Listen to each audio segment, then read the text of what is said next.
八极拳到底能不能打？首先，我想分享一些个人看法。如果您同意，请点赞；如果不同意，也请不要恶意评论。我来自沧州，我的爷爷是八极拳的传人，属于强派而非无派。虽然门派不同，但基本的拳法和理念是相通的，只是在兵器和一些招式上有所区别。我从小练习八极拳，直到高中。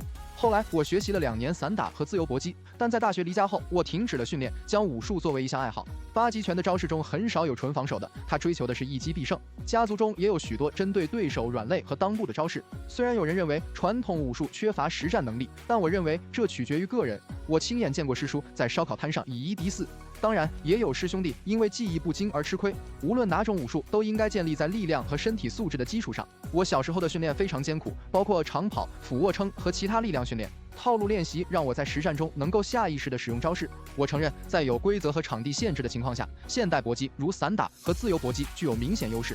他们允许选手在战术和规则的指导下，全面运用肘、腿、拳等技巧。在科学的训练体系下，现代搏击无疑具有巨大的优势。然而，我们不可能总是在擂台上，在酒吧、饭店、澡堂或无人的小巷等非正式场合，现代搏击可能无法完全发挥其优势。在这些狭窄的空间里，八极拳的贴身短打和爆发力就显得尤为重要。我有亲身体验，在一次争执中，我下意识地使用了八极拳，结果对方肋骨断裂。这也解释了为什么许多保镖选择学习八极拳。从小习武不仅锻炼了我的意志，也让我在面对搏斗时更加冷静和强大。即使对方持有武器，我也能冷静分析并制定应对策略。